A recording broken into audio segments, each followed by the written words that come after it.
Hi guys, how are you? कैसे हैं आप? एक बार फिर से आपका स्वागत है आपके अपने यूट्यूब चैनल हक आपका।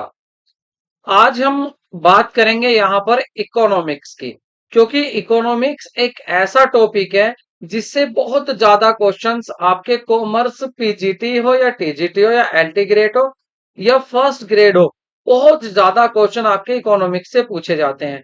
अब इकोनॉमिक्स में एक टॉपिक आता है आपका नेशनल इनकम, जिसमें आपकी factor income, transfer income, residence income and national income aggregates, इन सबसे क्वेश्चंस पूछे जाते हैं।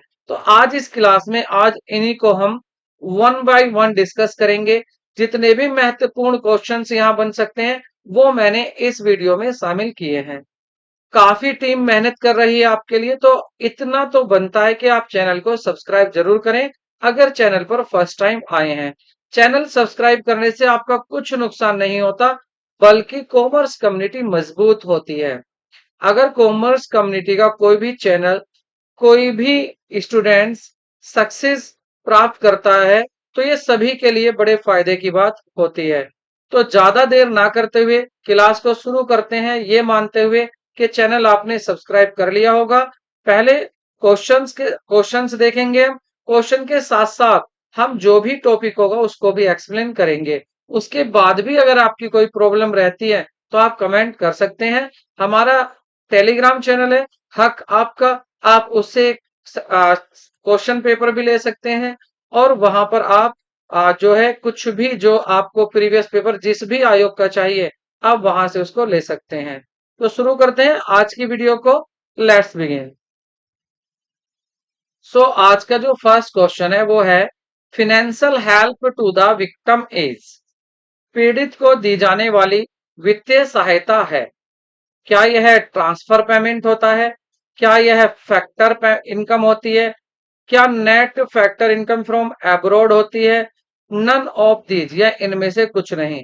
जो पीड़ित को दी जाती है वित्तीय सहायता वह हस्तांतरित भुगतान होता है, कारक आय होती है, विदेश से शुद्ध कारक आय होती है, या इनमें से कोई नहीं। देखिए, जब आपने नेशनल इनकम जब आपने नेशनल इनकम चैप्टर पढ़ा, नेशनल इनकम टॉपिक पढ़ा है, तो उसमें आपने देखा होगा यहाँ पर दो बातें आती हैं, एक ट्रांसफर इनकम, एक फैक्टर इनकम। इन दोनों बातों का वहां पर जिक्र होता है। तो चलते हैं, पहले इसी को देखते हैं कि आखिर कहां पर आपने ये देखी है। तो देखिए, यदि हम बात करते हैं किसकी, नेशनल इनकम की बात करते हैं, तो आपने इसकी डेफिनेशन में देखा होगा कि national income is the sum total of factor incomes. जो नेशनल इनकम होती है वो क्या होती है? ये टोटल होती है किसका? फैक्टर इनकम का, जो अर्न की जाती है normal residence of a country. किसी भी देश के जो नॉर्मल रेजिडेंस है, उन्होंने कितनी अर्न की है इनकम, उसको फैक्ट उसके सम उसको टोटल को नेशनल इनकम कहते हैं। वो भी एक अकाउंटिंग ईयर में जो अर्न की जाती है। ठीक है, तो यहां आपने दो बातें देखी।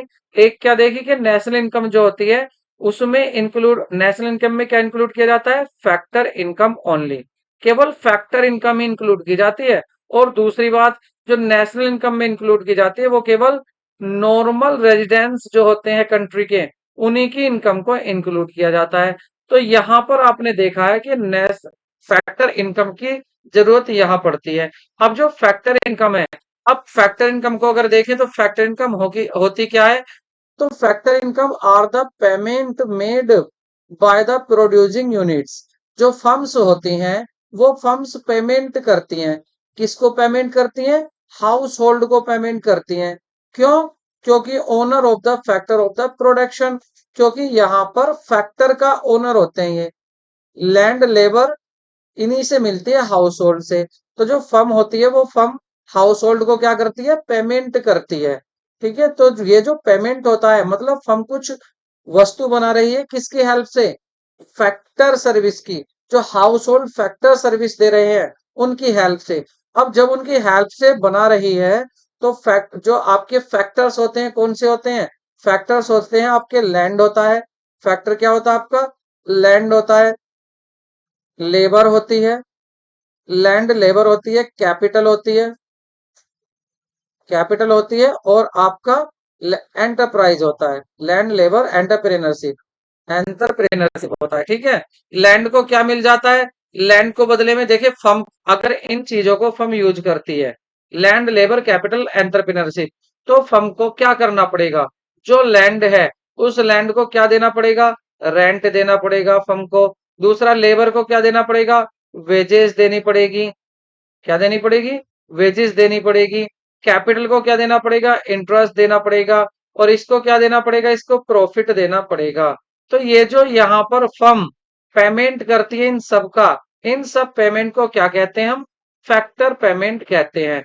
अगर मैं कोई एम्प्लॉय हूं, मैं वर्क कर रहा हूं किसी फर्म में, फर्म मुझको बदले में क्या देगी, मुझको सैलरी देगी, मुझे वेजेस देगी। वो जो सैलरी या वेजेस होगी वो क्या होगी, फैक्टर इनकम होगी वो मेरी। ठीक है, तो फैक्टर इनकम में जो शामिल की जाती है वो क्या आ जाता है, रेंट आ जाता है, इंटरेस्ट आ जाता है, प्रॉफिट आ जाता है, या कंपनसेशन टू एम्प्लॉय आ जाता है। कंपनसेशन में क्या आ जाएगा आपका, सैलरी और वेजेस। ठीक है, तो नेशनल इनकम में क्या इंक्लूड किया जाता है, केवल फैक्टर इनकम को ही इंक्लूड किया जाता है, ट्रांसफर इनकम को इंक्लूड नहीं किया जाता। तो फैक्टर इनकम क्या है ये आपको क्लियर हो गया है। साथ ही आपको क्या देखना है कि आखिर ट्रांसफर इनकम फैक्टर इनकम से कैसे अलग है। तो ट्रांसफर इनकम क्या होती है, transfer income those incomes which are received by the person as help, donation, charity etcetera.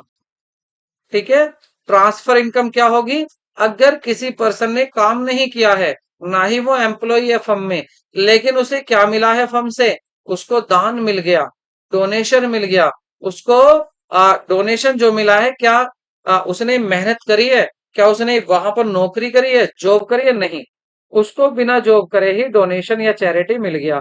तो ये क्या हो जाता है, ये ट्रांसफर इनकम हो जाती है। तो ट्रांसफर इनकम क्या होती है, किसी व्यक्ति को सहायता, दान आदि के रूप में प्राप्त होती है। ठीक है, और ये आपको पता ही है कि इसको हम राष्ट्रीय आय के आंकलन में, कैलकुलेशन में शामिल नहीं करते हैं। ये भी आपको पता होना चाहिए, किसको, ट्रांसफर इनकम को। तो जब नेशनल इनकम निकालते हैं तो उसमें ट्रांसफर इनकम को इंक्लूड नहीं करते, फैक्टर इनकम को हम इंक्लूड करते हैं। ये आपको याद रखना है। अब अपने क्वेश्चन पे मुझे विश्वास है आप इस क्वेश्चन का आंसर आसानी से दे सकते हैं। अब देखिए आपका आंसर क्या होगा, बिल्कुल सही सोच रहे हैं। अब आंसर होगा आपका ए। ए आंसर सही होगा, क्योंकि फाइनेंशियल हेल्प जो है, फाइनेंशियल हेल्प, पीड़ित को दी जाने वाली जो वित्तीय सहायता है, वो किस में आती है, ट्रांसफर इनकम में आती है। क्योंकि ट्रांसफर इनकम वह इनकम होती है, वह अर्निंग होती है, जिसमें बिना कुछ मेहनत किए, बिना फैक्टर सर्विस दिए हुए आपको इनकम हो जाती है, आपको प्राप्ति हो जाती है पैसे की। तो यहाँ जो आप पीड़ित है, जो उस पीड़ित से क्या आपने काम कराया था, तब उसको दान दिया था, तब उसको पेमेंट दिया था, नहीं, आपने बिना काम कराए उसको क्या दिया है, फाइनेंशियल पेमेंट दिया है। तो ये क्या हो जाएगा आपका, ये आपका ट्रांसफर पेमेंट हो जाएगा। और आपको ये भी याद रखना है, ये नेशनल इनकम की कैलकुलेशन में शामिल नहीं होती है। नेक्स्ट क्वेश्चन है हमारा, which of the following is an example of normal residence of India. निम्नलिखित में से कौन सा भारत के सामान्य निवासियों का एक उदाहरण है। तो सामान्य सामान्य निवासी भारत का कौन हो सकता है, नॉर्मल रेजिडेंस। आपको ऑप्शन है, foreign worker working in WHO located in India. Foreigner जो वर्किंग कर रहे हैं WHO में, और वो कहां पर है, इंडिया में लोकेटेड है। अब यहां पर कौन है, फॉरेनर जो वर्किंग कर रहे हैं WHO में। The German working as director in IMF, जो इंटरनेशनल मॉनेटरी फंड में ऑफिस लोकेटेड इन इंडिया, जो IMF का ऑफिस है इंडिया में, उसमें डायरेक्टर के पद पर कार्य कर रहा है। या ambassador in India from rest of the world, या जो इंडिया में एम्बेसडर है, जो राजदूत है अलग अलग देश के, वो होंगे नॉर्मल रेजिडेंस। या फिर ambassador of India in rest of the world, ये जो भारत का राजदूत किसी दूसरी कंट्री में रह रहा है, तो क्या वो नॉर्मल रेजिडेंस होगा। तो देखिए, नॉर्मल रेजिडेंस की पहचान होनी बहुत जरूरी है। अब नॉर्मल रेजिडेंस हो या आपका नॉर्मल रेजिडेंस नहीं है, इसके लिए थोड़ा सा देख लेते हैं, उसके बाद मैं आपसे उम्मीद करता हूं आप खुद ही आंसर इसका दे देंगे। तो देखिए कॉन्सेप्ट की बात करेंगे नॉर्मल रेजिडेंस की, तो नॉर्मल रेजिडेंस कौन हो सकता है एक कंट्री का, ये हमारे सामने क्वेश्चन है। इसका आंसर क्या होगा? देखिए नॉर्मल रेजिडेंस उसको कहा जा सकता है, किसको?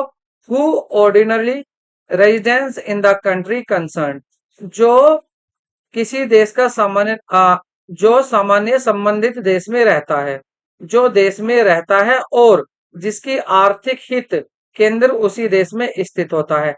यह भी ध्यान रखना है कि उसका जो सेंटर ऑफ इकोनॉमिक इंटरेस्ट है वो उसी देश में होना चाहिए। अब यहां बात आती है कि सेंटर ऑफ इकोनॉमिक इंटरेस्ट क्या है।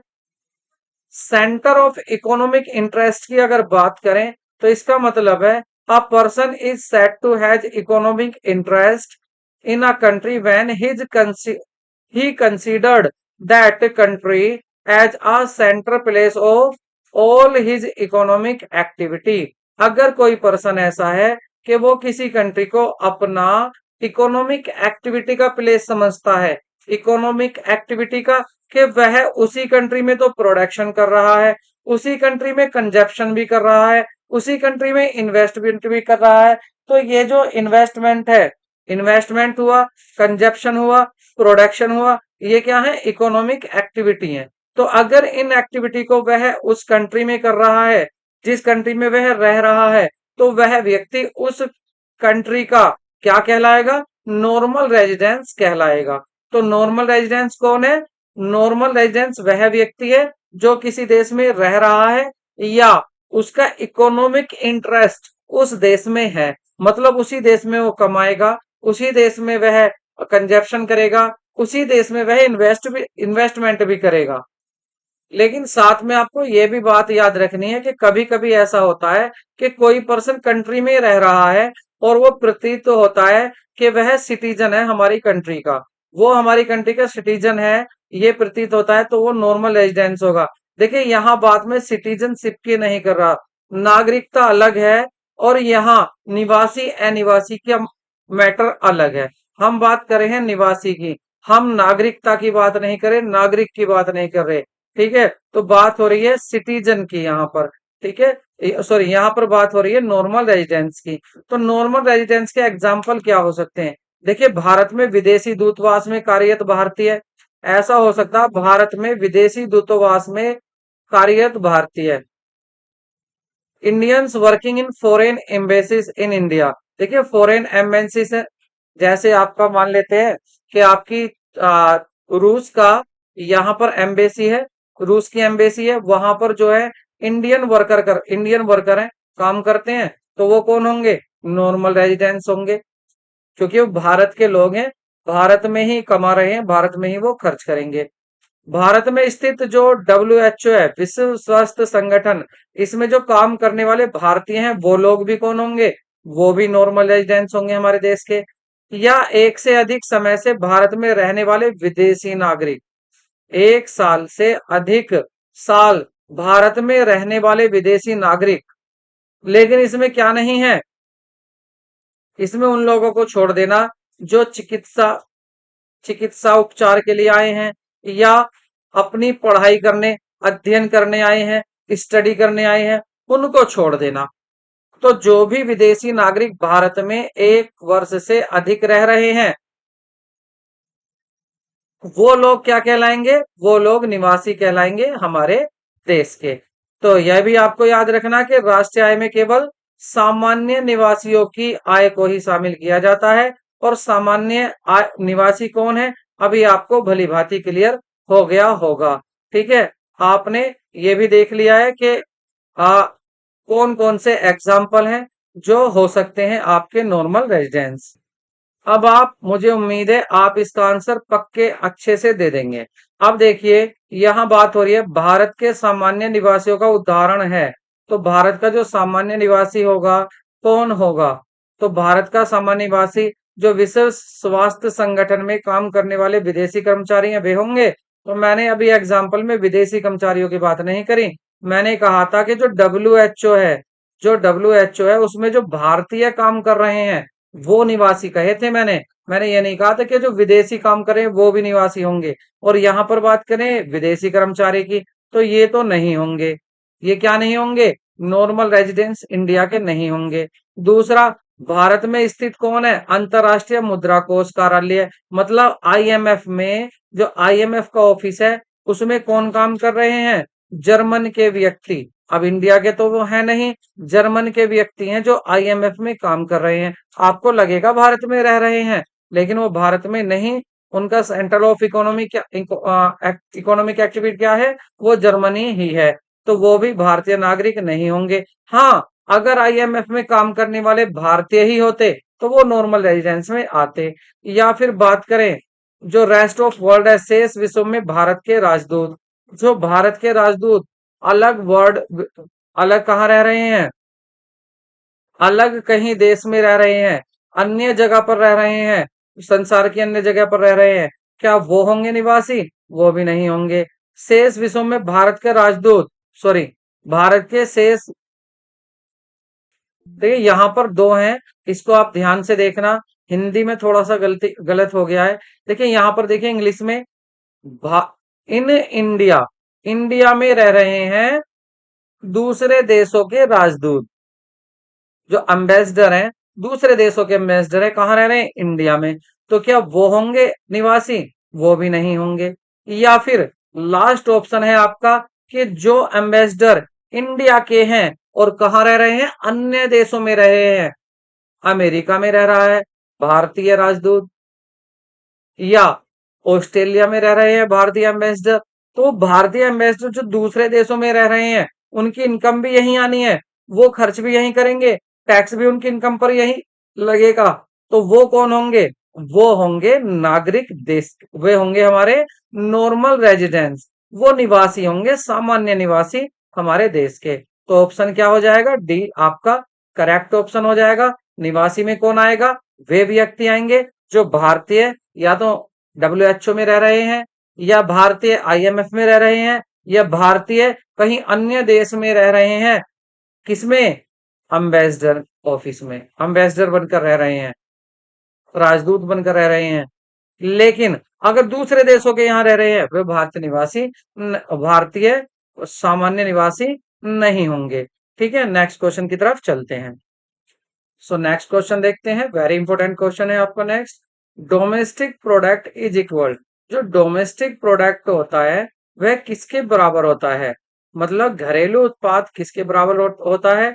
राष्ट्रीय उत्पाद में आप प्लस करेंगे विदेशों से शुद्ध कारक आय, या राष्ट्रीय उत्पाद में आप माइनस करेंगे विदेश से शुद्ध कारक आय, या राष्ट्रीय उत्पाद में आप प्लस करेंगे विदेश से शुद्ध कारक आय, या राष्ट्रीय उत्पाद में मल्टीप्लाई करेंगे, गुणा करेंगे विदेश से शुद्ध कारक आय। तो आपको बताना है national product plus net factor income from abroad, या डोमेस्टिक प्रोडक्ट क्या होगा? National product minus net factor income from abroad, या फिर नेशनल प्रोडक्ट में आप ऐड करेंगे net factor income from abroad, या फिर नेशनल प्रोडक्ट में आप मल्टीप्लाई करेंगे net factor income from abroad. तो देखिए net factor income from abroad क्या है, और ये जो डोमेस्टिक है, और इधर आपका डोमेस्टिक है और इधर आपका नेशनल है, इनमें क्या रिलेशन है? तो थोड़ा सा इसको देख लेते हैं, उसके बाद मुझे विश्वास है आप इसका आंसर दे देंगे। तो देखिए डोमेस्टिक और नेशनल इनकम, ये दो कॉन्सेप्ट होते हैं इनकम के। इनकम के दो कॉन्सेप्ट होते हैं, एक डोमेस्टिक होता है और एक नेशनल होता है। ये दोनों कॉन्सेप्ट हमें पता होने चाहिए। घरेलू भी होगा और राष्ट्रीय भी होगा। राष्ट्रीय किसे कहेंगे, घरेलू किसे कहेंगे, दोनों अवधारणाएं हमें जरूर जाननी होती हैं। तो देखिए अगर बात करें मैक्रो लेवल कॉन्सेप्ट की, तो इनकम इज यूज दोनों को ही यूज करती है। इनकम डोमेस्टिक भी यूज होता है कॉन्सेप्ट, और नेशनल कॉन्सेप्ट भी यूज होता है मैक्रो लेवल पर। ठीक है, दूसरा, जब we use domestic concept we call domestic income. जब हम डोमेस्टिक कॉन्सेप्ट की बात करेंगे तो डोमेस्टिक इनकम लेंगे, और जब हम नेशनल कॉन्सेप्ट की बात कर रहे हैं तब हम नेशनल इनकम की बात करेंगे। तो दोनों ही, डोमेस्टिक इनकम हो या नेशनल इनकम हो, दोनों ही इंक्लूड की जाती हैं एलिमेंट ऑफ, दोनों में ही क्या यूज किए जाते हैं? Element of factor income. जो फैक्टर इनकम के एलिमेंट्स हैं, जो मैं आपको पहले ही बता चुका, फैक्टर इनकम के एलिमेंट्स कौन से हैं? Compensation of employ, rent, interest and profit. इन सबको इंक्लूड किया जाता है किसमें? नेशनल इनकम कॉन्सेप्ट में। ठीक है, तो अगर बात करें हम यहाँ पर कि दोनों में आखिर डिफरेंस क्या है, डोमेस्टिक इनकम और दूसरा नेशनल इनकम, इन दोनों का डिफरेंस देखें तो देखिए, जो डोमेस्टिक इनकम है उसे हम बोलते हैं एनडीपी एफसी। ठीक है, क्या होता है ये? NDP FC. तो इसको हम एनडीपी एफसी कहते हैं, और जब नेशनल इनकम की बात होती है तो उसको हम एनएनपी एफसी कहते हैं। तो ये आपको याद रखना है दोनों बातें।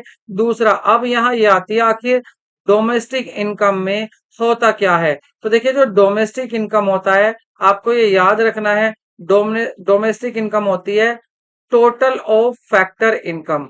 फैक्टर इनकम का जो टोटल होता है, अब फैक्टर इनकम कौन सी है? अभी बताई थी मैंने, कंपनसेशन ऑफ एम्प्लॉय, रेंट हो, चाहे इंटरेस्ट हो, चाहे प्रॉफिट हो, इन सब के टोटल को फैक्टर इनकम कहते हैं।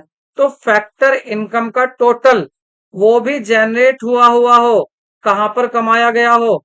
With in the domestic territory of a country, किसी देश की सीमा के अंदर कमाया गया, अर्न करी गई फैक्टर इनकम जो होती है, उसके टोटल को हम क्या बोलते हैं? उसके टोटल को हम डोमेस्टिक इनकम कहते हैं।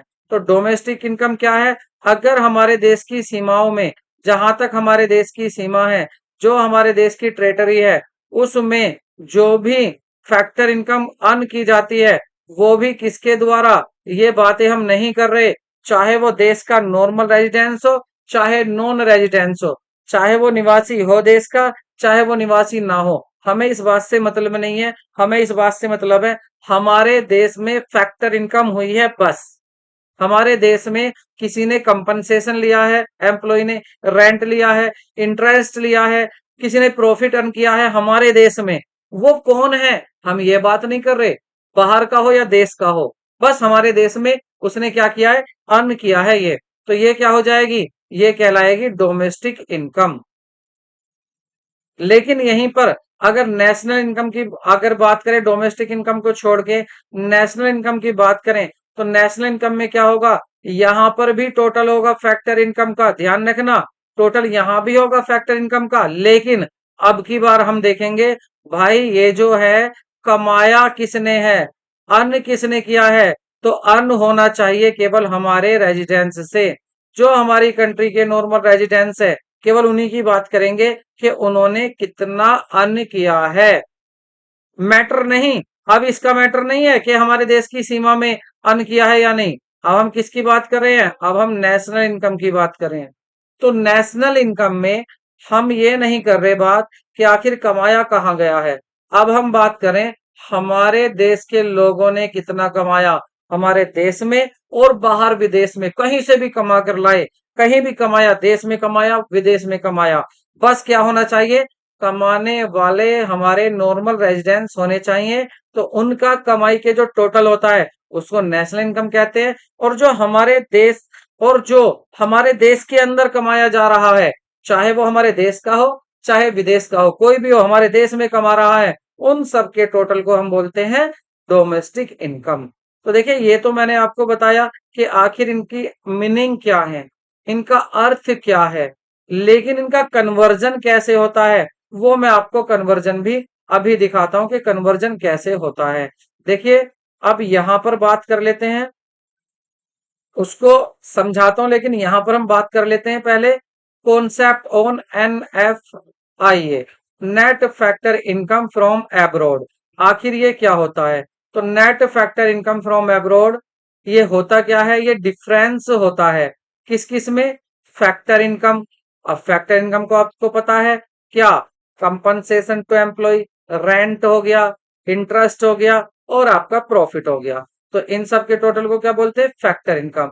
तो जो फैक्टर इनकम रिसीव्ड होती है रेस्ट ऑफ द वर्ल्ड, जो पूरे संसार से, हमारे देश को छोड़ दें, पूरे संसार से जो फैक्टर इनकम आ रही है उसमें, और जो फैक्टर इनकम पेड की जा रही है, हमारे देश को छोड़ दो, बाकी संसार को, ठीक है, अब अपने देश को अलग कर दो, हम दूसरे देश वालों को कितनी फैक्टर इनकम दे रहे हैं, पेमेंट कर रहे हैं, और हमारे देश में दूसरे से कितनी आ रही है, उन दोनों के डिफरेंस को क्या बोलते हैं, net factor income from abroad कहते हैं। जैसे माना हमने सभी देशों से 1,000 रुपए अर्न किए, कितने अर्न किए, 1,000 रुपए अर्न किए, इसमें से वो माइनस कर दो जो बाहर के लोगों ने हमारे देश में कमाए।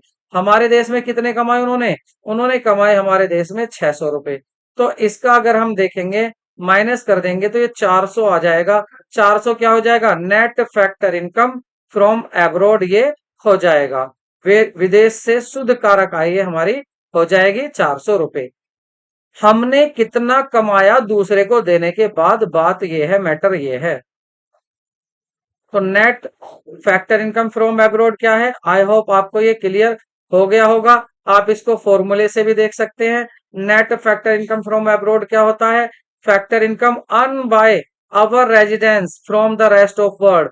हमारे रेजिडेंस ने पूरे दुनिया में कितना कमाया, उसमें से माइनस कर दो फैक्टर इनकम जो अर्न हुई है non residence in our domestic territory, जो हमारी डोमेस्टिक टेरिटरी में गैर निवासियों ने कमाया है, उनका कमाई अलग कर दो, तो ये आ जाती है net factor income from abroad. तो ये इसका फॉर्मूला भी हो गया है। अब मैं बताता हूं कि आखिर डोमेस्टिक इनकम से नेशनल कैसे बनाएंगे, नेशनल से डोमेस्टिक इनकम कैसे बनाते हैं। तो देखिए इसके लिए ये नाम जो आते हैं याद रखना, ये आपके सामने आएंगे, GDP FC, GDP FC हो सकता है, और एक हो सकता है आपका GDP FC हो सकता है, और एक हो सकता है NNP, NNP MP भी हो सकता है। तो मैं इनको बता रहा हूं।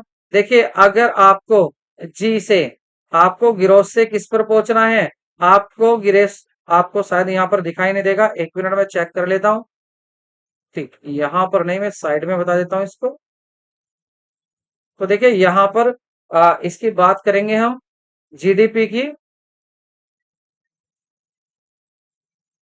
तो अगर आपको कहीं दे देता है, क्या देगा आपको, आपसे कहेगा जीडीपी, और कह सकता है एनएनपी, ये हो सकते हैं। एफसी भी हो सकता है, जीडीपी एफसी, और जीडीपी एन एमपी भी हो सकता है। तो ये आखिर कैसे चेंज होते हैं इनको देखिए। देखिए अगर आपको ग्रोस से, जी मतलब ग्रोस, जी मतलब ग्रोस, ग्रोस से आपको पहुंचना है कहां पर, आपको ग्रोस से पहुंचना है, कहां पहुंचना है, ग्रोस से आपको नेट पर पहुंचना है, एन पर पहुंचना है। तो आप इसमें से क्या माइनस करेंगे, आप इसमें से डेप्रिसिएशन माइनस कर देंगे। क्या माइनस कर देंगे, डेप्रिसिएशन। तो अगर ग्रोस माइनस डेप्रिसिएशन करते हैं तो क्या आ जाता है, नेट आ जाता है। ये आपको याद रखना है। कैसे आता है ये, अगर आप डोमेस्टिक इनकम में से सॉरी, आप यदि ग्रोस में से डेप माइनस कर देंगे तो आपका क्या आ जाएगा, नेट आ जाएगा। ये आपको याद रखना है। दूसरा होता है डी, जीडीपी। अगर डी को हटाना है और आपको क्या लाना है, एन लाना है, जी डी को हटाना है, एन लाना है, तो इसके लिए आपको क्या करना है, NFIA, NFIA आपको क्या करना है, इसका विशेष ध्यान रखना है। इसको आपको डी में ऐड कर देना है। तो ये क्या आ जाएगा आपका, ये आपका नेट आ जाए, ये आपका नेशनल आ जाएगा। ये क्या था, डी फॉर डोमेस्टिक, अब क्या हो जाएगा, N4, अब N4 हो जाएगा आपका नेशनल। तो ये आपके सामने भी है। डोमेस्टिक इनकम कैसे आती है, जब आप नेशनल इनकम में से net factor income from abroad हटा देते हैं तो डोमेस्टिक आ जाती है। और अगर डोमेस्टिक में उसको ऐड कर देंगे इधर तो क्या हो जाएगा, तो ये डोमेस्टिक इनकम में आप यदि ऐड कर दोगे NFIA तो ये क्या आ जाएगा बराबर, ये आपका आ जाएगा नेशनल इनकम। यही बात मैंने आपको यहाँ पर बताई है। डी में आप ऐड करेंगे NFIA तो ये आ जाता है नेशनल। तो याद रखना, जी को चेंज करना हो तो डेप्रिसिएशन माइनस करो, आपको डी को चेंज करके एन लाना है तो आप NFIA ऐड कर दो। और बात आती है फिर जीडीपी, पी तो दोनों में होता है, पी से कोई मैटर नहीं है। मैटर है अब आपका एफसी से एमपी कैसे लाओगे, एफसी से एमपी कैसे लाओगे, बात यहां पर है। तो इसमें आप एफसी में यदि आप ऐड कर दोगे, यदि आप ऐड कर दोगे एफसी में, क्या ऐड कर दोगे, एनआईटी, नेट इनडायरेक्ट टैक्स। अगर आप नेट इनडायरेक्ट टैक्स ऐड कर दोगे तो ये क्या बन जाएगा, ये एमपी बन जाएगा, मार्केट प्राइस। ये फैक्टर कॉस्ट थी और ये क्या हो जाती है, मार्केट प्राइस। ऐसे समझ लो, अगर आप फैक्ट्री से माल लेकर जा रहे हैं तो आपको पहले एनआईटी, इंटरेस्ट, आपको टैक्स देना पड़ेगा, तब जाकर आप मार्केट में पहुंचोगे। बेचने जा रहे हो तो टैक्स देना पड़ेगा। समझ सकते हो इससे भी आप। तो याद रखना, अगर आपको जी से नेट लाना है तो डैप को माइनस कर दो, और अगर नेट से आपको जी पर पहुंचना है तो डैप को वापस से ऐड कर दो। अगर आपको डी से, डोमेस्टिक से नेशनल पर पहुंचना है, एनएफआईए को आप प्लस कर दो, और अगर नेशनल से आपको डोमेस्टिक पर जाना है तो आप उसमें से माइनस कर दो एनएफआईए। इसी तरह से आपको पहुंचना है एफसी से कहा, एमपी पर, तो आप प्लस कर दो एनआईटी, और अगर आपको एमपी से एफसी पर पहुंचना है तो आप क्या कर दोगे, एनआईटी को माइनस कर दोगे। ये फॉर्मूले याद रखने हैं। कोशिश करूंगा कि मैं इस पर आपकी प्रैक्टिस के लिए थोड़े से क्वेश्चंस भी करा लूं। उससे क्या होगा कि आपका जो आपका कॉन्सेप्ट है वो अच्छे से क्लियर हो जाएगा। तो अब आप समझ गए होंगे कि ये MP, NP, GDP, M FC से आप एनएनपी, एमपी पर कैसे पहुंचते हैं। अब इस क्वेश्चन का अपने का आप आंसर आसानी से दे सकते हैं। देखिए यहां पर क्या है, डी दिया हुआ है। अब आप डी में से क्या माइनस करेंगे, ताकि अब यहाँ डोमेस्टिक प्रोडक्ट की बात आ रही है, किसकी, डोमेस्टिक प्रोडक्ट की बात आ रही है। अब डोमेस्टिक में से आपको क्या क्या करना है, देखिए जीडीपी, बात क्या है, जीडीपी। आपको कहाँ जाना है, जीडीपी कब आता है, आपका जीडीपी कब आता है, जब आप एन एन पी में, जब आप एनएनपी, नेशनल प्रोडक्ट में, जब आप नेशनल प्रोडक्ट में क्या करते हैं, डोमेस्टिक प्रोडक्ट लाना है, तो नेशनल प्रोडक्ट में क्या करोगे। आपको याद है मैंने अभी बताया था, जब आप डी से कहाँ जा रहे थे, एनपी पर, तो अभी हमने डिस्कस किया था, इसमें हम क्या कर देते हैं, इसमें हम ऐड कर देते हैं an net factor income from abroad, NFIA. लेकिन अब यहाँ पर क्या है, यहाँ पर ये कह रहा कि बताओ डोमेस्टिक से अगर आपका एनएनपी है तो एनएनपी में आप क्या करोगे, एनएनपी में आप क्या करोगे, जो आपका यहाँ पर एनडीपी हो जाए, डीपी लाना है एनपी में, तो आप क्या करोगे, एनपी में से वापस माइनस कर दो एनएफआईए। तो ये जो है आपका नेशनल, जब आप एन में माइनस कर दोगे net factor income from abroad, तो ये क्या बन जाएगा, तो ये बन जाएगा आपका डोमेस्टिक प्रोडक्ट। तो डोमेस्टिक प्रोडक्ट लाने के लिए आपको नेशनल प्रोडक्ट में से एनएफआईए माइनस करना है।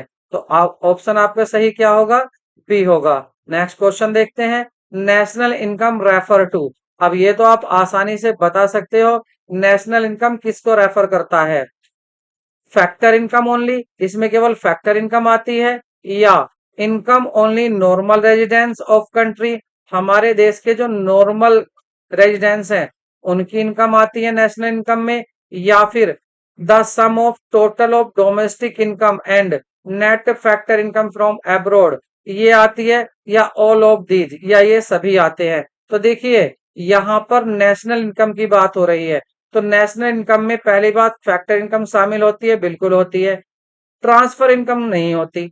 तो पहला तो बिल्कुल सही हो गया ये।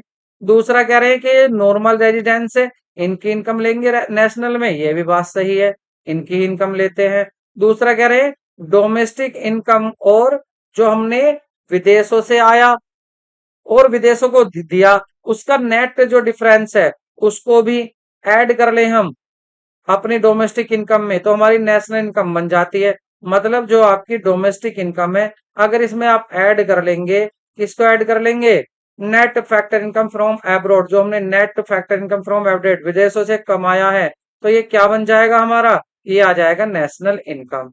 तो नेशनल इनकम में क्या है कि हमारे देश के वासियों ने नेट कितना कमाया है, हमारे देश के निवासियों ने कितना कमाया है, ये हम लेते हैं नेशनल इनकम में। तो ये सारी बातें यहाँ सही हैं। ऑप्शन आपका डी बिल्कुल सही हो जाएगा। ठीक है, डी आपका ये सभी आंसर सही होगा। तो याद रखना आपको क्या करना है, नेशनल इनकम बनाना है। नेशनल इनकम में जो आपकी डोमेस्टिक इनकम है, इसमें आप ऐड कर देंगे NFIA, net factor income from abroad. Add कर दीजिए किसमें, डोमेस्टिक इनकम में। तो ये क्या आ जाती है आपकी, ये आपकी नेशनल इनकम आ जाती है। ठीक है, ये नेशनल इनकम बन जाती है। नेक्स्ट क्वेश्चन देखते हैं। The difference between national income and domestic income is that of. तो डिफरेंस बिटवीन नेशनल इनकम, क्या कह रहे हैं, नेशनल इनकम और डोमेस्टिक इनकम, इन दोनों के डिफरेंस को क्या कहते हैं। तो आपको पता है इन दोनों में किस चीज का डिफरेंस होता है, अभी हमने जिक्र किया था। इनमें जो डिफरेंस होता है वो होता है net factor income from abroad, इसका डिफरेंस होता है। अगर इसको हम डोमेस्टिक में ऐड कर देते हैं तो नेशनल आ जाता है, और अगर इसको हम नेशनल में माइनस कर देते हैं तो क्या आ जाता है, डोमेस्टिक आ जाता है। तो ऑप्शन क्या सही होगा आपका, ऑप्शन बी सही होगा, net factor income from abroad. Next question देखते हैं। तो आपको अच्छे से अब ये समझ में आ गया होगा, विश्वास है मुझे, अच्छे से आप कर सकते हैं। कैसे कर सकते हैं, अगर आपको नेशनल से अगर आपको नेशनल से किस पर जाना है, डोमेस्टिक पर जाना है। किस पर जाना है, डोमेस्टिक पर जाना है। तो आप क्या करेंगे, इसमें नेशनल में आप क्या करेंगे, माइनस कर देंगे। नेशनल में माइनस कर देंगे NFIA। ठीक है, तो ये क्या आ जाएगा, डोमेस्टिक आ जाएगा।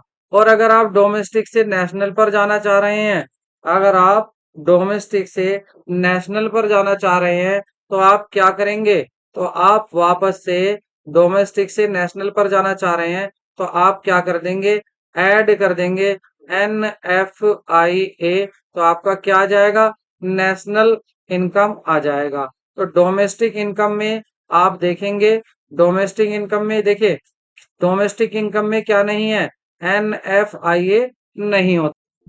और दूसरा क्या है कि जो डोमेस्टिक इनकम है इसमें NFIA नहीं होता है, और नेशनल इनकम में NFIA होता है। तो नेशनल इनकम में से NFIA हटाकर आपको डोमेस्टिक इनकम मिलेगी।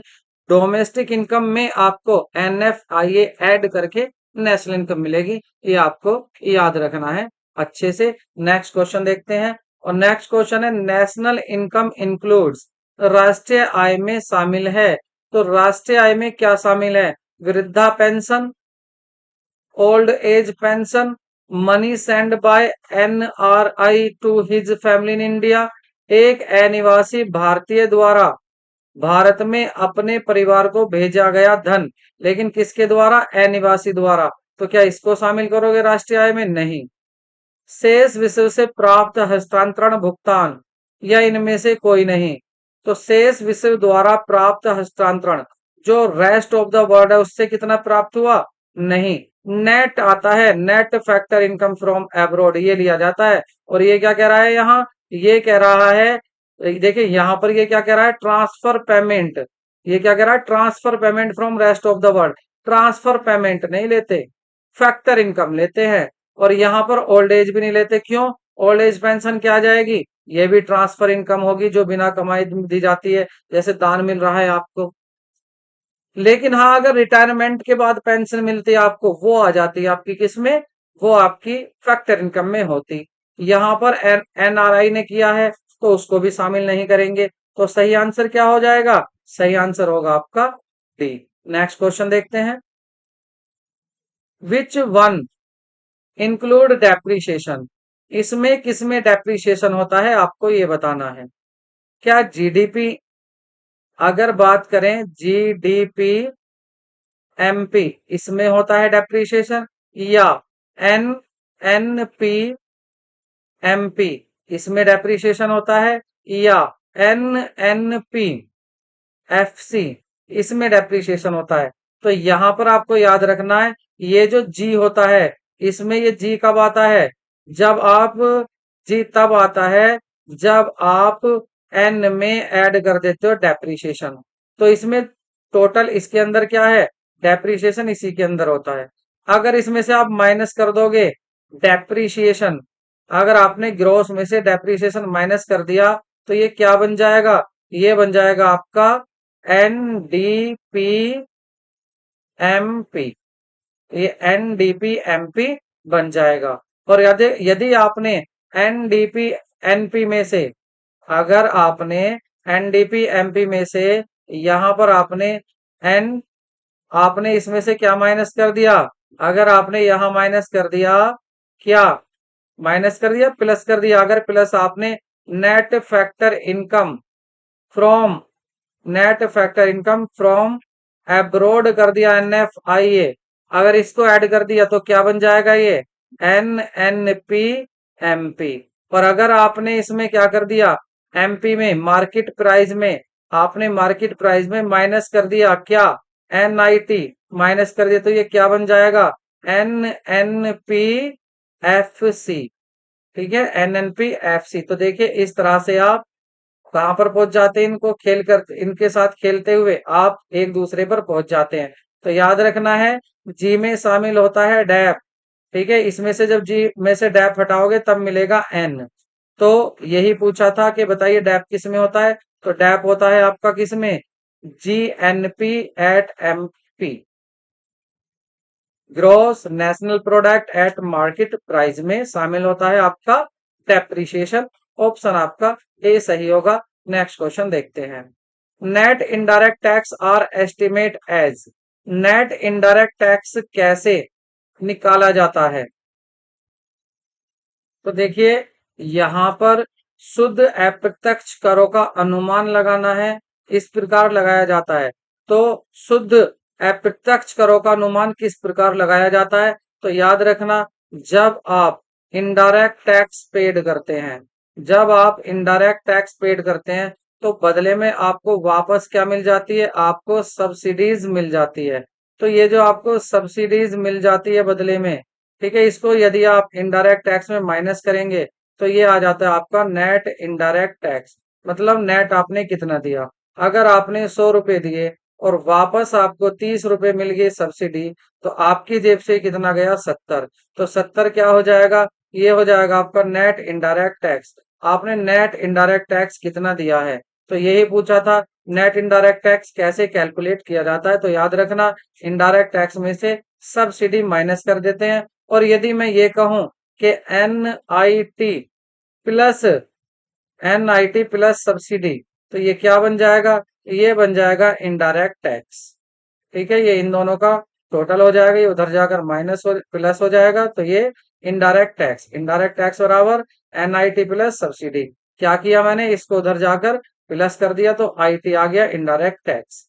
ठीक है, इनडायरेक्ट टैक्स सब्सिडी आपको पता है, जैसे गैस सिलेंडर पर आप पहले सिलेंडर 1100 रुपए में खरीदते हो और फिर आपको सब्सिडी के 300 रुपए मिल जाते हैं, तो आप पेमेंट आपका कितना होता है, 800 रुपए। इसी तरह से ये है, इनडायरेक्ट टैक्स आपने 100 रुपए दिए, 30 रुपए की सब्सिडी मिल गई। ऑप्शन आपका क्या हो गया, बी ऑप्शन आपका करेक्ट हो गया। नेक्स्ट क्वेश्चन देखते हैं।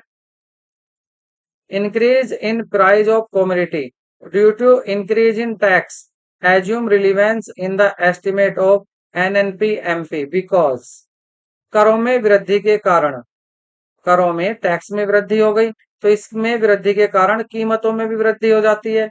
तो NNPMP के आंकलन में ये प्रासंगिक है, क्योंकि क्यों ये जरूरी है, tax are compulsory in payment, क्योंकि टैक्स कंपलसरी है, या टैक्स आर ट्रांसफर पेमेंट होता है इसलिए, या tax are paid out of income of the household, या हाउस होल्ड इनकम से टैक्स दिया जाता है, या tax causes are rise of market price of the commodity which otherwise would have been sold the lower price, या tax causes ये होता है कि कर उन वस्तुओं के बाजार मूल्य में वृद्धि का कारण बनते हैं जो अन्यथा कम कीमत पर बेची जाती हैं।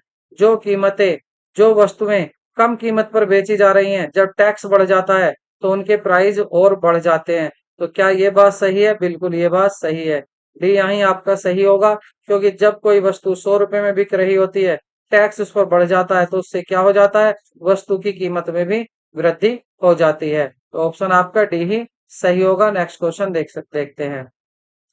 Which one lead two factor cost अब बात हो रही है फैक्टर कॉस्ट कब आएगी आपकी। तो देखिए दो होते हैं ये भी, एक होता है आपका मार्केट प्राइस, एक होता है आपका फैक्टर कॉस्ट। इन दोनों में क्या होता है मैंने आपको पहले भी बताया था, यदि आप फैक्टर कॉस्ट में ऐड कर देते हैं क्या, NIT, net factor net indirect tax, तो ये क्या आ जाता है आपका, ये आ जाता है मार्केट प्राइस आ जाता है। क्या आ जाता है ये, मार्केट प्राइस आ जाता है। और इसको और क्या कह सकते हो आप ये कह सकते हो कि मार्केट प्राइस कब आएगा, मार्केट प्राइस आएगा जब आप फैक्टर कॉस्ट में ऐड कर दोगे इनडायरेक्ट टैक्स और माइनस कर दोगे सब्सिडी। ठीक है, क्योंकि देखिए इन दोनों का, ये जो है इन दोनों की जगह आप क्या लिख सकते हैं, इन दोनों की जगह आप इसको लिख सकते हैं। तो मैंने इसकी जगह ये दो लिख दिए, इनडायरेक्ट टैक्स माइनस सब्सिडी। तो ठीक है, तो आपका जो मार्केट प्राइस कब आएगा, MP कब आएगा, जब आप FC में ऐड कर दोगे NIT, या NIT को क्या लिख सकते हो, FC तो ऐसे ही रहेगा, इसको लिख सकते हो इनडायरेक्ट टैक्स माइनस सब्सिडी। ठीक है, तो ऑप्शन आपका करेक्ट क्या हो जाएगा, बी ऑप्शन आपका करेक्ट होगा। वीडियो को लाइक जरूर करें, चैनल को सब्सक्राइब करें, इसमें आपका कुछ नहीं जाता है। Basis of difference, basis of difference between the concept of market price and factor price cost. तो देखिए ये इनमें क्या डिफरेंस है, अभी बात हुई थी इनडायरेक्ट टैक्स का होता है या नेट इनडायरेक्ट टैक्स का होता है। तो ये नेट इनडायरेक्ट टैक्स का इनमें डिफरेंस होता है, किसमें, MP और FC में। ठीक है, अगर आप इसमें FC में ऐड कर दोगे NIT, तो ये नेट NIT होता है, ये भी याद रखना NIT, IT नहीं, IT तो पहला ऑप्शन हो जाता, सॉरी दूसरा ऑप्शन बन जाता करेक्ट, लेकिन IT नहीं, net IT, net indirect tax आप ऐड करोगे FC में तब MP बनेगा। ऑप्शन आपका डी सही होगा। नेक्स्ट क्वेश्चन देखते हैं। नेक्स्ट क्या है, market price final goods and services product within the domestic territory of a country during the accounting year is called. अब यहाँ पर कह रहा market price of final goods and services include depreciation, जी, depreciation भी include है तो जी आ रहा होगा। ठीक है, तो प्रोडक्ट, तो ये किसकी बात कर रहा है, ये बात कर रहा है ग्रोस भी आना चाहिए आपका। ठीक, और प्रोडक्ट है तो आपका डोमेस्टिक प्रोडक्ट है ये। ठीक है, क्योंकि इसमें डेप्रिसिएशन माइनस नहीं हुआ पहली बात। और with in the domestic territory की बात कर रहा है एक अकाउंटिंग ईयर में। तो एक अकाउंटिंग ईयर में कितना कमाया, ये मैटर नहीं अंदर वाले कमा रहे बाहर वाले, हमारे देश के कमा रहे हैं बाहर वाले विदेश वाले कमा रहे हैं, इसको मैटर छोड़िए, बस हमारे देश में कितना कमाया गया, कितनी हमारे देश की गुड्स एंड सर्विस प्रोड्यूस हुई है, उन सबको हम क्या कहते हैं, GDP, GDP MP उसको कहते हैं। ठीक है, GDP MP उसको हम कहते हैं। तो ऑप्शन आपका क्या हो जाएगा, आपका ऑप्शन ए हो जाएगा। मतलब एक साल में, एक अकाउंटिंग ईयर में, एक देश के अंदर डोमेस्टिक टेरिटरी में, एक देश की डोमेस्टिक टेरिटरी में कितना गुड्स एंड सर्विस प्रोड्यूस की गई है, उन सब के टोटल को क्या बोलते हैं, GDP MP उसको बोलते हैं। नेक्स्ट क्वेश्चन की तरफ चलते हैं, लेकिन मुझे लगता है कि वीडियो ज्यादा लंबी हो जाएगी, आज के लिए इतनी ही काफी है, क्योंकि वीडियो आपकी कितनी हो चुकी है, 40 मिनट से ज्यादा की हो गई है। अब हम आगे चल, इसको हम नेक्स्ट पार्ट में देखेंगे। तो वीडियो को लाइक करें, चैनल को सब्सक्राइब करें और नेक्स्ट पार्ट में हमारे साथ बने रहिए, क्योंकि मैं आपको अभी बता रहा हूं, अभी हमें इसके न्यूमेरिकल भी करने हैं कि न्यूमेरिकल क्वेश्चंस कैसे कैसे आपके पूछे जा सकते हैं। अगर आपने हमारे साथ इस चैप्टर को ध्यान से देख लिया, कभी भी आपको इन क्वेश्चन में कोई प्रॉब्लम नहीं आने वाली, क्योंकि आप यहाँ क्या कर रहे हो, आप न्यूमेरिकल सीख रहे हो, आप थ्योरी सीख रहे हैं, कंसेप्ट भी यहाँ क्लियर हो रहे हैं। NDP क्या है, GDP क्या है, नेशनल इनकम क्या है, डोमेस्टिक इनकम क्या है, NIT क्या है, और साथ में आप इनका डेरिवेशन भी सीख रहे हो, किस तरह से एक दूसरे में इनको कन्वर्ट किया जाता है। और साथ में आप ये भी सीख रहे हो कि इनसे जो थ्योरी बेस्ड क्वेश्चन है ये कैसे कैसे बन सकते हैं। तो कितना कुछ आपको ये चैनल फ्री ऑफ कॉस्ट दे रहा है, तो इसलिए आप चैनल को सब्सक्राइब जरूर करें, क्योंकि देखिए काम करने का मजा तभी आता है जब आपके अच्छे अच्छे कमेंट आए और चैनल ग्रो करे, आपके सब्सक्राइब इंक्रीज हो। तो सब्सक्राइब इंक्रीज करना आपका काम, वर्क और इसमें जो आपका प्रोडक्ट है वो अच्छे से अच्छा आपके लिए लाना, वो हमारी टीम का काम। मिलते हैं नेक्स्ट वीडियो में। Take care, bye bye.